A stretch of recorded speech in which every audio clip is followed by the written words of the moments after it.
Okay, Liz, today is January 9th.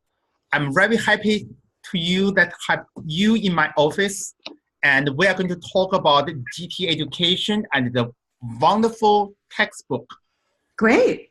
cross-disciplinary textbook, and we are going to use this textbook to impress a lot of students.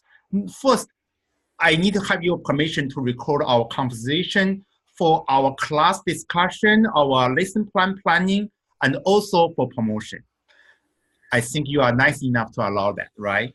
I am. Okay, thank you so much. And we work on together for a long time. I'm very impressed by your enthusiasm in learning and teaching.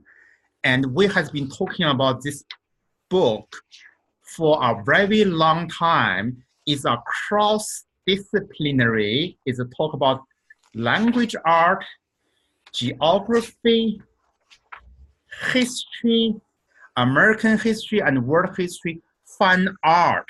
I think you love this part.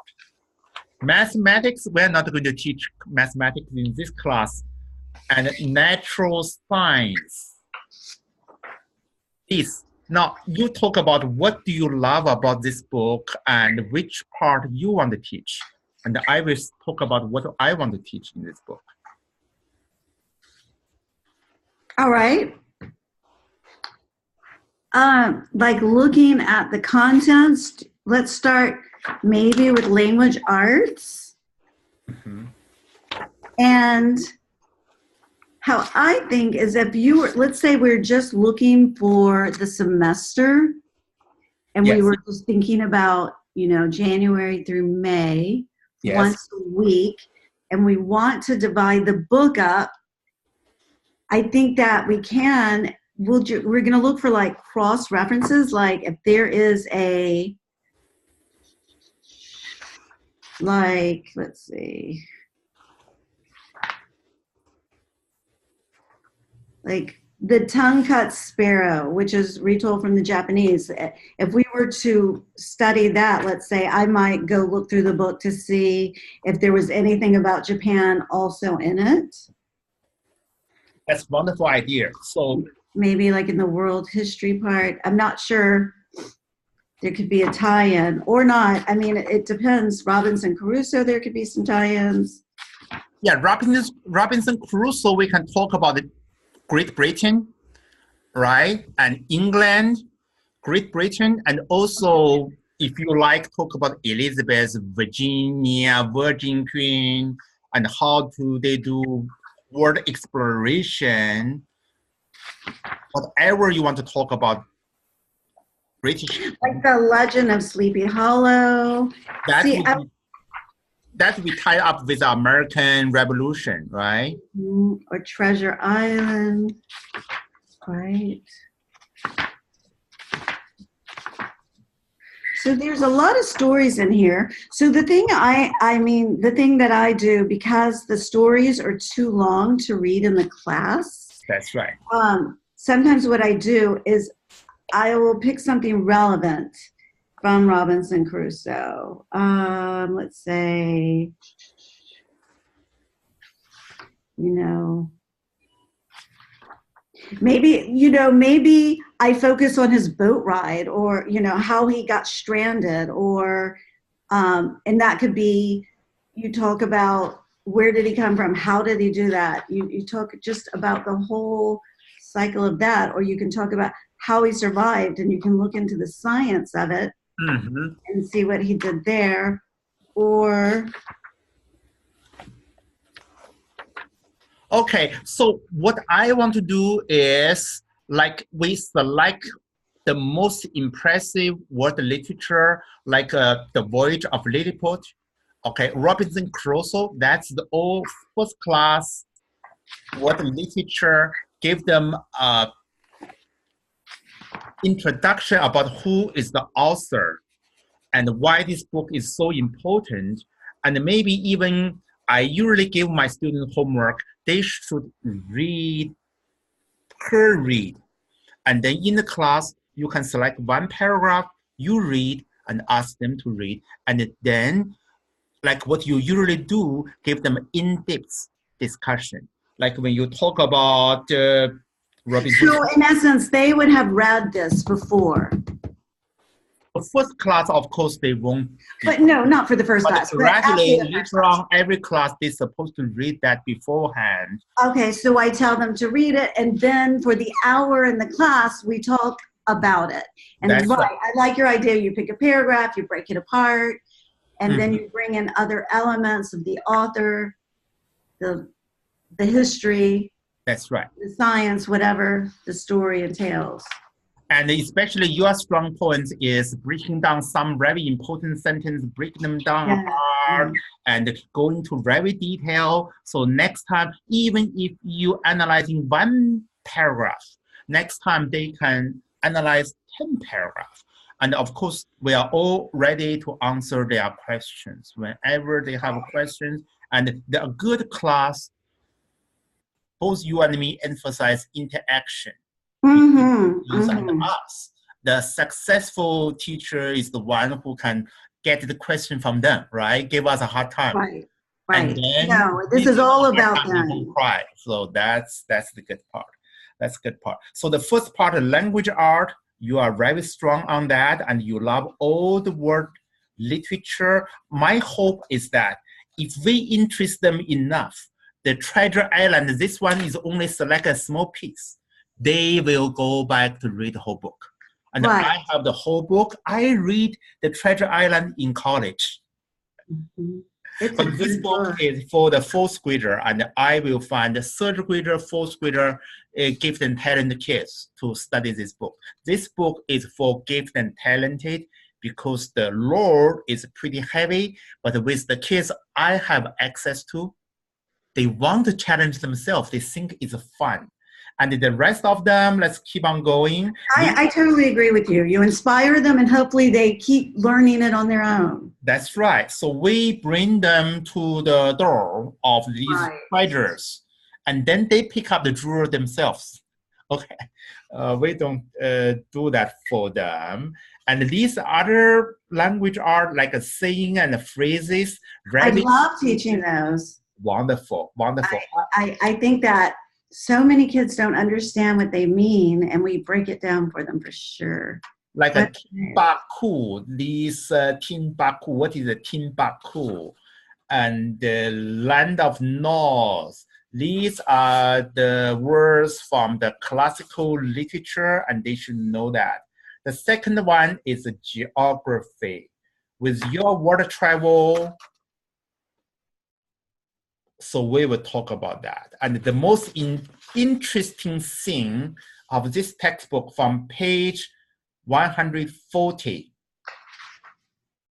is a world civilization. They talk about medieval Europe, Germanic people on the move, Dark Age, Byzantine Empire, strength standing and law, brave empress. You select any topic you want. I don't think we can even teaching them any subjects. No, good. I like that because I like the idea because you cannot literally teach all of this in a semester, but you give them flavors of it, and then they can go back and read the section before, which ties it in, or the section after, which ties it in. But they get a really good taste of the Crusades or wonderful. You know, Crusade. You are going to teach Crusade. Yeah, whatever it is. You are going to teach a Byzantine Empire. I know you like the art, and the Germanic tribe become Christians. How that happens?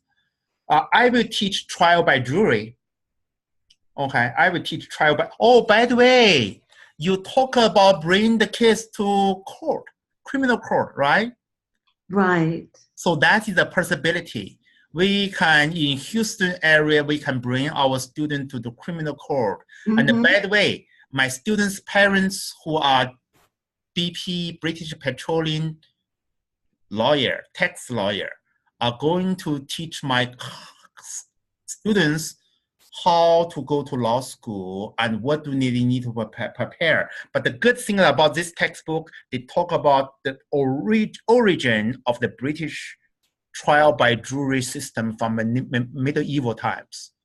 So these guys will be ready. Fascinating. Yeah, that's very fascinating. And this women hero, Eleanor of Aquitaine, I think you want to teach about that. There's a lot of wonderful movies about her.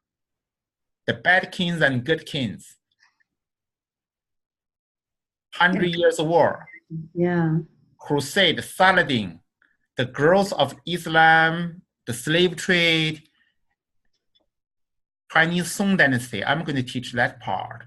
And you select some part you like. I will teach the Song Dynasty, Genghis Khan, Kublai Khan, Marco Polo.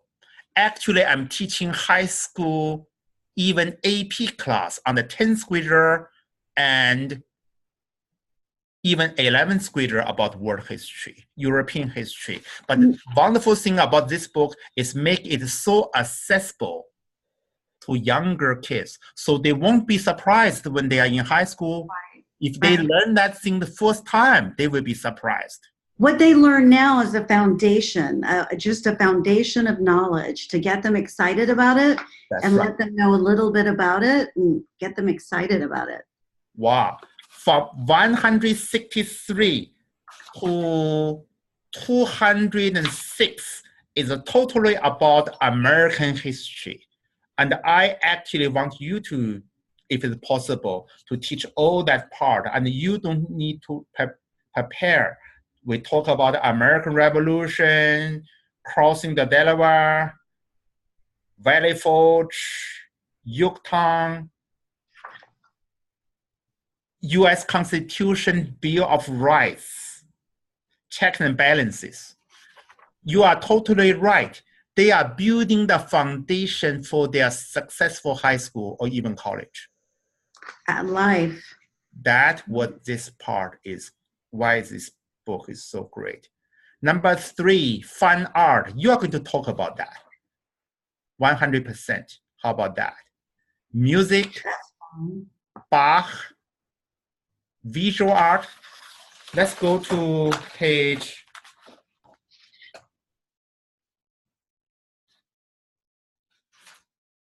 For example, are you very familiar with the harmonies, the major scales? Yes. Musical scales? Yes. Wonderful. Now you are going to talk about that. And Mozart, Bach. I didn't learn that when I was a kid. Nobody. No. A lot of this is like, if I play the piano. A little piano, a little guitar, so I know. Wow, you can bring your guitar and play a little bit during the class. I don't think so. Okay, I'm not forcing you. I'm not forcing. Handel. No, you have Handel. I'm a shy music. That is the 223. And the next one, I love it very much. We can even go to Houston Art Museum for that. Visual art, starting from Church of Great Domes, Byzantine art. And in Houston, we have a wonderful collection of this art. Rose windows, we have some church, some, I don't think they have good mosques with good architecture in Houston. I bet they do here. Really? Wow. I bet. Houston's so big. There is some synagogue, right? And in Houston, and there is a Holocaust museum. We can bring our students in. So that's a good history. So we have a personality, we have different church structures, and Houston have some wonderful old church. If we study the good style, the different style of Roman style, and then Gothic style. Then when they look at the architecture, even in Houston, they understand more. So these are the fine art. The science part is also wonderful. So maybe circulatory system, human body system, geography, precipitation, electricity, important scientist. And I think you will have a lot of fun, and I will have a lot of fun. And I think our enthusiasm can influence our students. By the way, the people who put this book together, he himself is an educational reformer and has been working all his life to reform education in the United States, has been on the cutting edge of educational research. So we are giving our students the best. So together we will, make it success. So my question really is,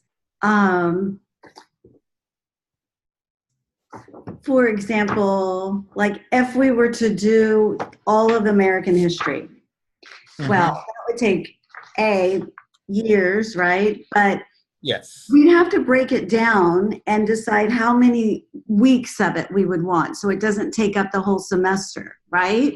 That's right. That's right. I could just break it up into its time frames and teach it like that, or I could teach it in a couple of different ways, but we could just break it up so it's not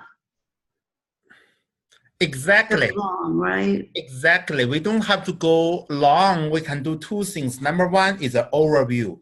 Give them a timeline on what's going on. So in their back of their brain, they know where to put different things in the right time, location time and the location. And then maybe we select some independent study or some research together. Each student research one topic.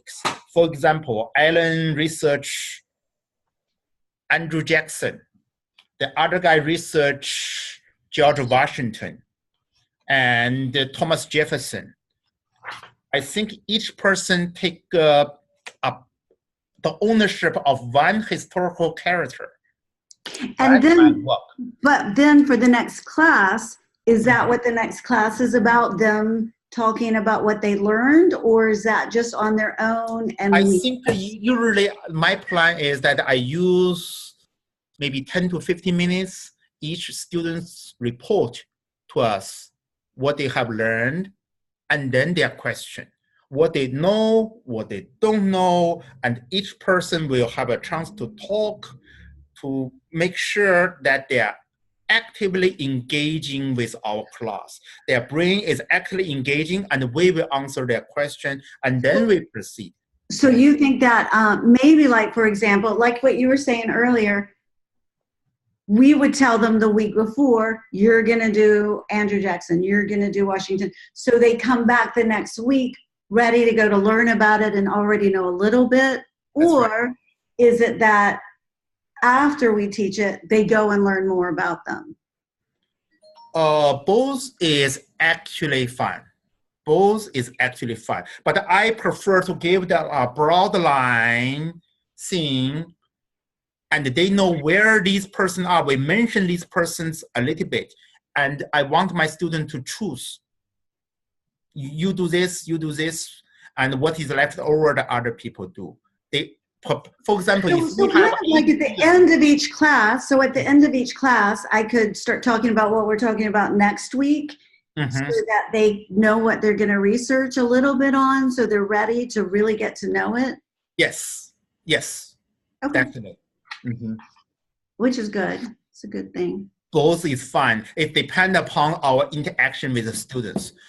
Like what I said, once I spend 10 minutes with my students, I'm comfortable how to deal with them, how to make interaction. The final goal is get them excited. Right, totally. As long as you get them excited, we win. It's not, I totally agree with you. It's not the facts. This date, this year, this person they need to remember. It's that they love history. They think it's fun, and they will love geography, and they have the ability to appreciate art. Or they start, because we've inspired this geography, love of geography. Now wherever they go, they can place things in their head. This is there, this is there. That's why that's happening. This is why the trade wars are happening. Look how far it has to. So geography just comes alive, but it's not based in history or a book. It's just based on what they see in real life. Wonderful. Like yesterday, the day before yesterday, it's about the trade war, right? My students and I was learning about mercantilism. Mm-hmm. Mercantilism in Dutch, mercantilism in Great Britain, mercantilism as the cause of American Revolutionary War. And then happens to be they are fighting the trade war right now. I go to the Wall Street Journal and New York Times, the same day's headline. My students are going to read them. As long as we inspire them to read current newspaper and connect history and geography together, make them love history and geography, like your daughter. She herself put on bag and traveled the whole world. That is the final aim. I think they are comfortable with traveling the world, meet different people. Nice. Meet different people from different countries, and they feel at peace. That's what I want. That's the goal in life, isn't it? That's right. You enjoy life more. So you don't think, oh, she don't look like me, he don't look like me, I don't want to talk with them, I feel afraid. So I want my students, our students, to be comfortable in any social situation. They know how to understand the situation and behave accordingly. That's why this book, they prepare them not only I think for high school, but also to live their life. No, I love this book. I love the whole series. Wonderful. So this whole series is great. And in terms of sophistication, is far above even the textbook in New England. So let's hope we can keep on working on this. So I will sign up with this, and thank you so much. I'm looking forward to working with you. Thank you, Frank. I look forward to working with you. So I'm recording this, and I want to share this with some parents who want to bring their kids to us. Okay? Okay. Thank you.